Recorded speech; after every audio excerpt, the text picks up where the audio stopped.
Good morning, church. We are very happy to welcome you this morning. Bonjour l'Église, je suis très contente de te saluer ce matin. We are very happy that we are seeing new faces today, Je suis très contente de voir vos visages aujourd'hui. and we hope that the service today bless you. Et j'espère vraiment que tu vas être béni aujourd'hui. So, the title for today's message is Simeon or Anna. Le titre d'aujourd'hui, c'est Siméon ou Anne. How many of you like to read? Combien d'entre vous, vous aimez lire? Or you don't read at all? Peut-être que vous jamais. Well, if you like to read, we're going to read a lot Bible verses today Bon, si vous aimez lire, c'est bien. On va lire beaucoup de versets bibliques aujourd'hui to understand what the word that the Lord has for us today. et ça sera vraiment pour qu'on puisse comprendre la parole que Dieu il a préparée pour nous aujourd'hui. So when we hear about the gospel, normally the main message would be salvation, Donc, quand on pense à l'évangile, le message principal dans l'évangile, c'est le salut. that Jesus Christ died for us because of our sins, C'est le fait que Jésus-Christ est mort à cause de nos péchés. and he's the only way we have to be free and to be saved. Et c'est le seul chemin, la seule voie qu'on a pour être libre et pour être sauvé. But it's also important to know that we have a mission as Christians. Mais c'est important de savoir, en tant que chrétien, on a aussi une mission. So today we're going to study two characters, Et aujourd'hui, on va regarder deux personnages. Simeon or Anna, On va regarder Siméon, on va regarder Anne. and let's see if you can identify yourself with one of these. Et on va voir si vous arrivez à vous identifier à l'un des deux. So we're going to read, if you have your Bible or if you have in your phone, let's look for the book of Luke, chapter 2. We're going to read from verses 21 up to 36. Donc, on va d'abord lire Luc 2, versets 21 à 36. So Luke chapter 2, verses 21 to 36. Donc, Luc 2, 21 à 36. Do we have it? Est-ce qu'on You can l'a? say Amen. Donc, si vous l'avez, vous pouvez Okay. dire Amen. In the name of the Father, the Son, and the Holy Spirit, we proceed to read. I read the English version and then Rachel the French one. So Luke chapter 2, verse 21 says, On the 8th day, when it was time to circumcise the child, he was named Jesus, the name the angel had given him before he was conceived. When the time came for the purification rites required by the law of Moses, Joseph and Mary took him to Jerusalem to present him to the Lord. As it is written in the law of the Lord, every firstborn male is to be consecrated to the Lord, and to offer a sacrifice in keeping with what is said in the law of the Lord, a pair of doves or two young pigeons. Now there was a man in Jerusalem called Simeon, who was righteous and devout. He was waiting for the consolation of Israel, and the Holy Spirit was on him. It had been revealed to him by the Holy Spirit that he would not die before he had seen the Lord's Messiah. Moved by the Spirit, he went into the temple courts, where the parents brought in the child Jesus to do for him what the custom of the law required. Simeon took him in his arms and praised God, saying, Sovereign Lord, as you have promised, you may now dismiss your servant in peace. For my eyes have seen your salvation, which you have prepared in the sight of all nations, a light of revelation for the Gentiles and the glory of your people Israel. Verse 33, the child's father and mother marveled at what was said about him. Then Simeon blessed them and said to Mary, his mother, This child is destined to cause the falling and rising of many in Israel, and to be a sign that will be spoken against, so that the thoughts of many hearts will be revealed, and a sword will pierce your own soul too. Amen. Ok, donc Luc 2, 21 à 36 qui dit « Le 8e jour, auquel l'enfant devait être circoncis étant arrivé, on lui donna le nom de Jésus, nom qu'avait indiqué l'ange avant qu'il fût conçu dans le sein de sa mère. Et quand les jours de leur purification furent accomplis, selon la loi de Moïse, Joseph et Marie le portèrent à Jérusalem pour le présenter au Seigneur, suivant ce qui est écrit dans la loi du Seigneur. Tout mâle premier-né sera consacré au Seigneur, et pour offrir en sacrifice 2 tourterelles ou 2 jeunes pigeons, comme cela est prescrit dans la loi du Seigneur. Et voici, il y avait à Jérusalem un homme appelé Siméon. Cet homme était juste et pieux. Il attendait la consolation d'Israël, et l'Esprit Saint était sur lui. Il avait été divinement averti par le Saint-Esprit qu'il ne mourrait point avant d'avoir vu le Christ du Seigneur. Il vint au temple poussé par l'Esprit, et comme les parents apportaient le petit enfant Jésus pour accomplir à son égard ce qu'ordonnait la loi, il le reçut dans ses bras, bénit Dieu et dit: Maintenant, Seigneur, tu laisses ton serviteur s'en aller en paix selon ta parole, car mes yeux ont vu ton salut, salut que tu as préparé devant tous les peuples, lumière pour éclairer les nations et gloire d'Israël, ton peuple. Son père et sa mère étaient dans l'admiration des choses qu'on disait de lui. Siméon les bénit et dit à Marie, sa mère: Voici, cet enfant est destiné à amener la chute et le relèvement de plusieurs en Israël, et à devenir un signe qui provoquera la contradiction. Et à toi-même, une épée te transpercera l'âme, afin que les pensées de beaucoup de cœurs soient dévoilées. Okay, so first we're going to read up to verse 35 to introduce what Simeon, this character, is. Donc, on va d'abord s'arrêter en fait au verset 35, juste pour voir un peu le personnage de Siméon. Okay, so from what we read, it says that it was revealed to Simeon that he would see the Lord. Donc, dans ce qu'on a lu, on voit que Siméon il a été divinement averti qu'il allait voir le Sauveur Before he dies. avant sa mort. So the first thing here we think, oh, what a privilege, you know, like you are living your life and you haven't seen the Lord yet. So you are thinking, okay, I haven't seen the Lord and I have so many things to do because I'm not going to die yet. Ok, donc en fait, ça peut être un privilège. On se dit, ok, on sait qu'on va voir le Sauveur, on sait qu'on va voir le Seigneur. On ne l'a pas encore vu, on est encore vivant, donc on a encore beaucoup de choses à faire. So in the scripture, it doesn't say exactly what was the age of Simeon, Dans les Écritures ici, on ne connaît pas l'âge de Siméon. but he might be an old man. On peut imaginer qu'il soit une personne âgée. And then when he has this revelation from the Holy Spirit that God told him that he's gonna see the Messiah, Et lorsqu'il reçoit en fait cette révélation du Saint-Esprit qu'il verra bien le Messie, maybe we could think that he was confident, like of his life, like he won't die until then. on peut se dire que voilà, il a eu cette confiance et cette assurance pleine qu'il ne mourra pas avant d'avoir bien évidemment vu le Messie. And now this part where Simeon was about to know the Messiah, it can be compared as to us like we know our salvation. Et donc ce moment en fait où Siméon il va rencontrer Jésus, enfin le Messie, ça peut être un peu comparé à nous lorsque nous on va en fait rencontrer Jésus et on sait en fait qu'on est sauvé. Because Simeon saw the Lord, but we also have experienced the salvation from the Lord.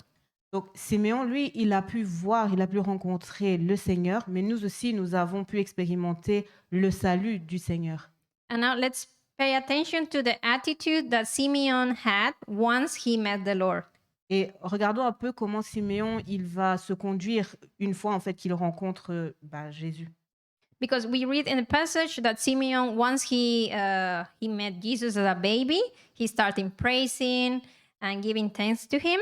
Donc, ce qu'on voit en fait, c'est que dès qu'il rencontre Jésus, il commence à louer en fait Dieu et à être reconnaissant. But he also said, this is how it's written, you may now dismiss your servant in peace. Et donc, il va aussi dire, Seigneur, tu laisses ton serviteur s'aller en paix. So, for in this case, it would be like, okay, Lord, I saw you, now I can die. Like, just take my life already. Donc, en gros, ce qu'il dit, c'est OK, Seigneur, je t'ai vu, donc maintenant c'est bon, je peux mourir, tu peux prendre ma vie. And sometimes it could be for us like, okay, I have my salvation, I'm safe, I have nothing else to do. Donc, peut-être que nous aussi, on est là, OK, je suis sauvé, j'ai plus rien à faire. And perhaps this is the attitude that Simeon had, like, okay, I saw you, just take me already. Donc, peut-être que ça, c'est l'attitude un peu de Siméon. Hein. Donc, je t'ai vu, c'est bon, prends-moi maintenant. And I don't think we as Christians should have that attitude. Et je pense que nous, en tant que chrétiens, on ne devrait pas avoir cette attitude-là. Because, okay, we receive the gift by grace of salvation, but that doesn't stop there. Donc, on a eu cette grâce du salut, mais ça ne s'arrête pas là. There are many other things that Jesus commanded us to follow. Il y a beaucoup d'autres choses que Jésus nous commande de faire. Because it's not about, okay, I'm safe, I'm going to stop talking about Jesus. Donc l'idée, c'est pas: «OK, je suis sauvé, j'ai plus besoin de parler de Jésus. I'm gonna stop sharing about Jesus. Je n'ai plus besoin de partager sa nouvelle. I'm gonna stop preaching about Jesus, the one who opened my eyes, Je vais arrêter de prêcher de celui» enfin, je vais arrêter, oui, de parler de celui qui a ouvert mes yeux. or talking about Jesus that healed me. Je vais arrêter de parler de ce Jésus qui m'a guéri. And sometimes we are very comfortable as Christians, like, okay, yes, I accepted Christ in my life, and I'm just gonna sit down, come every Sunday and do nothing. Donc parfois, en fait, en tant que chrétien, on est là: «OK, c'est bien, on est sauvé. Maintenant, je peux venir tous les dimanches à l'église, m'asseoir tranquillement». So today's word that God has put in my heart, I hope we change. If we are Simeon, we're thinking like Simeon. I think it's a moment to change this mindset. Du coup, avec cette parole vraiment que Dieu m'a mis à cœur, j'ai vraiment envie de nous inviter que si nous, on est des Siméons, ben, qu'on change d'attitude, en fait, maintenant. Because Jesus commanded, like, you have to go to the world and preach the word to everyone Parce que Jésus nous a vraiment commandé d'aller vers les nations et d'annoncer la bonne nouvelle so they can also be saved. pour que les autres aussi soient sauvés.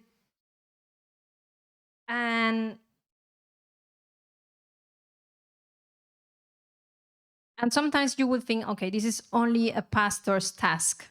Peut-être que tu te dis, ça, c'est le but ou c'est la mission du pasteur. The pastor has all the time to preach every Sunday, every Wednesday in the Bible study, to go to the streets and talk about Jesus. C'est au pasteur d'aller évangéliser dans les rues, c'est à lui de prêcher le dimanche, c'est à lui de donner les études bibliques le mercredi. Or to share the word and evangelize is just for the leaders in church. Peut-être que tu te dis que allez, c'est une tâche qui est uniquement réservée aux leaders d'une église. But the day you accepted Christ, you also accepted his commandments. Mais en fait, le jour où tu as accepté Christ, tu as aussi accepté ses commandements. So this is not only a task of preaching about Jesus is not only a task for the leaders of pastor, but also as you as a member. Ça veut dire que prêcher l'évangile, c'est pas juste réservé aux leaders, c'est pas juste réservé aux pasteurs, mais c'est aussi destiné pour toi en tant que membre de l'église. So maybe now you are like, well, I don't have the skills to talk to people, or I'm very shy in public. Peut-être que tu te dis que tu n'as pas forcément le don pour parler aux gens, peut-être que tu dis que tu es timide pour parler en public. But if you really have in your heart to do so, like this, know people to know about Jesus, and you keep praying, God is able to change or even equip you to do such work. Mais si vraiment dans ton cœur tu pries pour ça et tu as vraiment le désir d'annoncer l'évangile, alors Dieu, il peut aussi t'équiper pour le faire. So this was Simeon, as we can see. He was a just devoted man, the Bible says. Donc ici, on a ce Siméon-là, donc ce personnage qui était effectivement engagé, comme la Bible le dit. But we also know that he was expecting, well, waiting to see the Lord, and then he was happy to end his life. That was the case. Mais on voit aussi que lui, ce qu'il attendait, c'était vraiment rencontrer le Seigneur et après, il pouvait partir tranquillement. But he could also have say, okay, I've seen you, and now how can I, or ask to the Holy Spirit, how can I continue serving you? Mais en fait, il aurait aussi pu dire, OK, là, je t'ai rencontré, Seigneur, et puis demander au Saint-Esprit, mais comment est-ce que je peux continuer maintenant pour te servir? And now we're going to continue reading in verse 36 from the same book of Luke, chapter 2, verse 36. And now we're going to introduce Anna. Donc ici, on va continuer avec Luc 2 et on va continuer avec Luc 2, 36 où on aura l'introduction d'Anne. So it says, verse 36, there was also a prophet, Anna, the daughter of Penuel of the tribe of Asher. She was very old. She had lived with her husband 7 years after her marriage, and then was a widow until she was 84. She never left the temple, but worshipped night and day, fasting and praying. Coming up to them at that very moment, she gave thanks to God and spoke about the child to all who were looking forward to the redemption of Jerusalem. Donc on peut lire Luc 2, 36 à 38 qui dit « Il y avait aussi une prophétesse, Anne, fille de Phanuel de la tribu d'Azer. Elle était fort avancée en âge et elle avait vécu 7 ans avec son mari depuis sa virginité. Restée veuve et âgée de 84 ans, elle ne quittait pas le temple et elle servait Dieu nuit et jour dans le jeûne et dans la prière. Étant survenue elle aussi à cette même heure, Elle louait Dieu et elle parlait de Jésus à tous ceux qui attendaient la délivrance de Jérusalem. So you can see the difference between Simeon or Anna or not yet. Donc, est-ce que vous voyez maintenant la différence entre Anne et Siméon ou vous la voyez pas vraiment? So Simeon was like, okay, God, I saw you. I'm done with this. Take my life. Siméon, lui, il est OK, Seigneur, je t'ai vu, tu peux prendre ma vie maintenant. And Anna was like, okay, thank God for this. And she starts speaking to others about what she has witnessed. Mais Anne, elle est plutôt OK, merci Seigneur. Et maintenant, elle commence à partager sur ce qu'elle a vu. So this verse also tells us about how Anna was very committed to be in the temple serving day and night. On voit aussi comment Anne, elle était vraiment dévouée à servir dans le temple jour et nuit.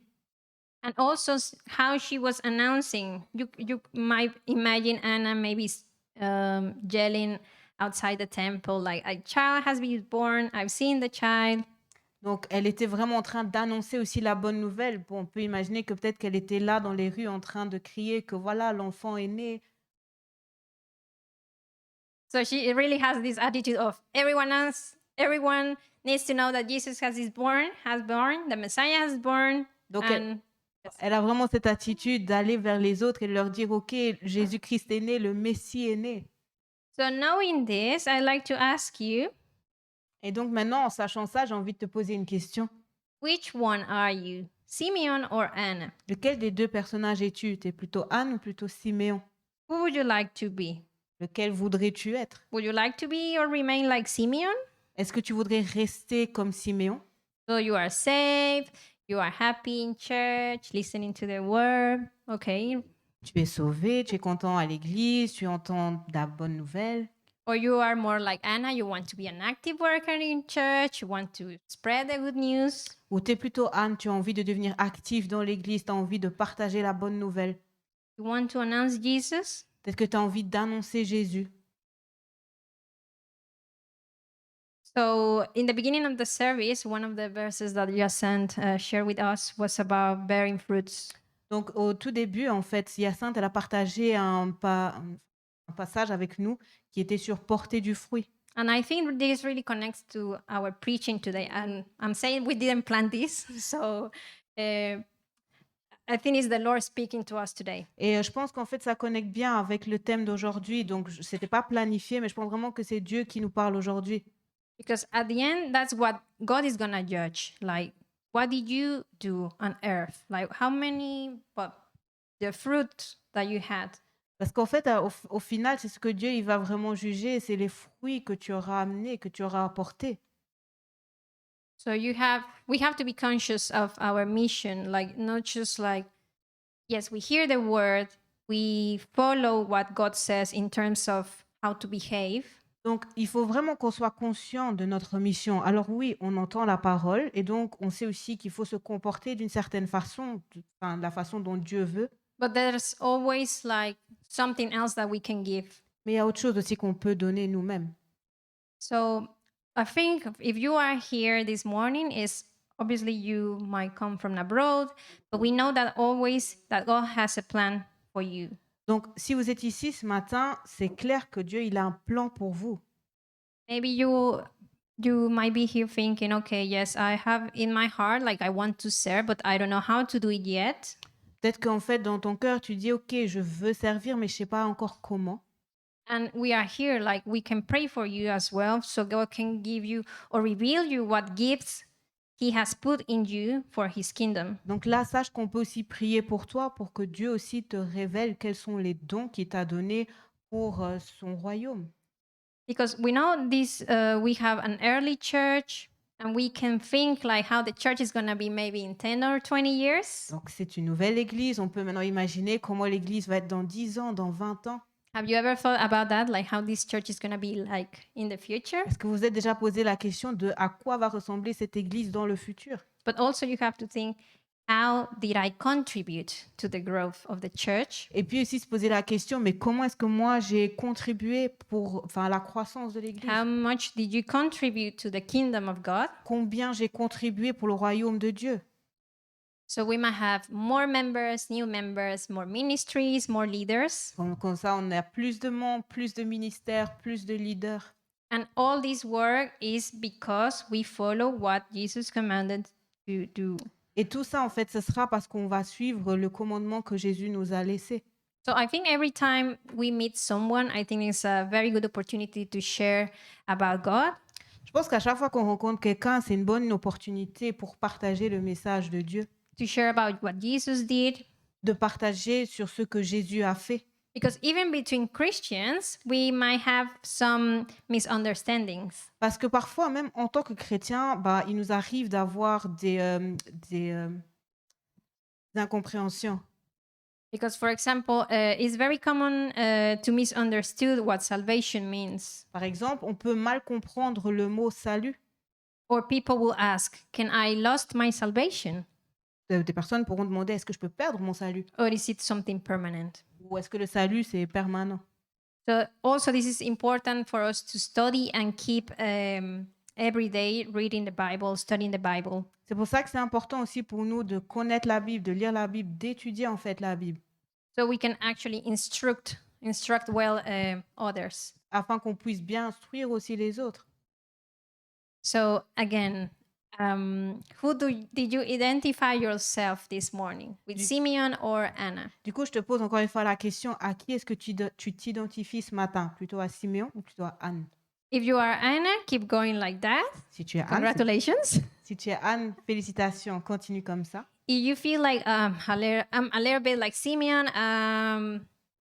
well, you need to pray for that. Si tu sens que tu es un peu plus comme Siméon, alors prions pour ça. And if you just have that realization today, it's good as well. Et si maintenant tu viens de le réaliser en fait maintenant, tout ça, c'est une bonne chose aussi. So you can work on that. Et tu peux vraiment travailler sur ça. So this was my message for this morning. Donc c'était vraiment mon message pour ce matin. I hope it was a blessing to you all. J'espère que ça a été une bénédiction pour chacun d'entre vous.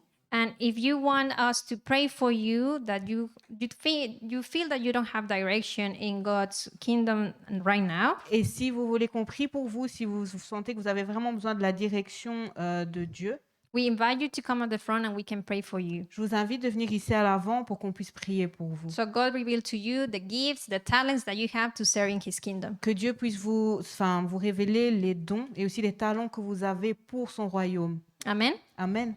Be blessed. Soyez bénis.